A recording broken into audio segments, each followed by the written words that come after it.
जितने लड़के कहते हैं ना कि सर मेरे पास पढ़ने के लिए पैसा नहीं है, तो हम दिल से दुआ देते हैं यार तुम लोग का रिजल्ट हो जाएगा।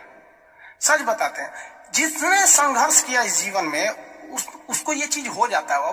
बहुत उसके अंदर मेहनत आता है पढ़ने के लिए। जिसके जीवन में संघर्ष नहीं है कभी आगे ही नहीं जा सकता है, कभी आगे नहीं जाएगा जो संघर्ष नहीं किया। आपको लगता है खान सर यहाँ आ गए, भाई आप कभी देखे होंगे ना, हम कुछ सारे गुरुद्वारा जो होता है ना, गुरुद्वारा उसमें जाके खाना खाए। हम सोचो गुरुद्वारा में जाके खाना खाए, वो भी नहीं था मेरे पास। गुरुद्वारा में वो लोग ना गरीब अमीर नहीं देखता है, हिंदू मुस्लिम नहीं देखता है, और वहां जाके वो लोग खाना खिला देते हैं। अनाथ आश्रम में जाके खाए हैं, इसलिए आज भी अपना चलाते हैं।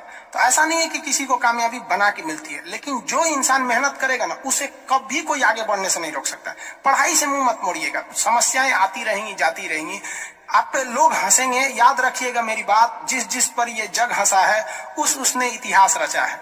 हमारे रिलेशन में बहुत से लोग कहते थे कि का ये लड़कवा को पढ़ा रही है, क्या करेगा, पढ़ के कोई राजा महाराजा हो जाता है। एको भेजिए कहीं काम करने के लिए, सऊदी उदी भेज दीजिए। मुस्लिम लोग तो ज्यादातर सऊदी चल जाते हैं, लेकिन मम्मी मेरी नहीं, मम्मी को पथरी था फिर भी नहीं पढ़ा। कहती नहीं बहू तुम पढ़ो ही पढ़ो। आज तो मन नहीं करता उन लोगों से बात करने का, और कहते हैं कि देखो पढ़ाई का मतलब क्या होता है। तो इसलिए हम आपको भी कहते हैं थोड़ी तकलीफ होगी बाबू, आप गरीब घर के होंगे, मेहनती घर के होंगे, थोड़ी तकलीफ होगी, शायद घर से पैसे कम आते होंगे, लॉकडाउन में और कम आते होंगे, तो आप घबराइएगा नहीं बाबू। इससे लॉकडाउन में यदि आपको तकलीफ बढ़ी है तो आप मेरी बात मानिए, आप खुश हो जाइए, बहुत ज्यादा खुश।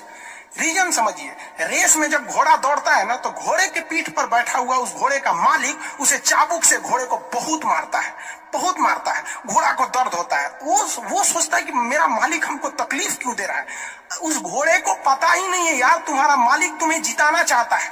उस चाबुक के डर से वो घोड़ा दौड़ता है और लास्ट में वही घोड़ा जीत जाता है।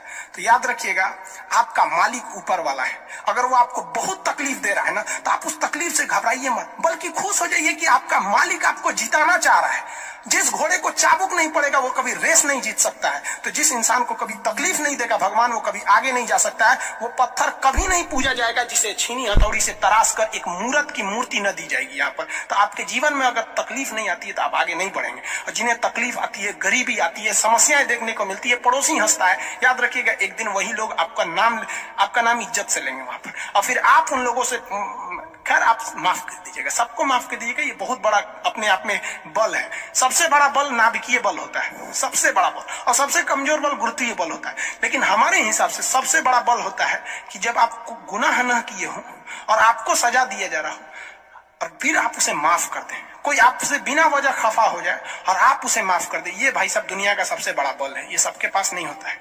अगर ये बल आ गया ना तो फिर आप बहुत आगे जाए। इसलिए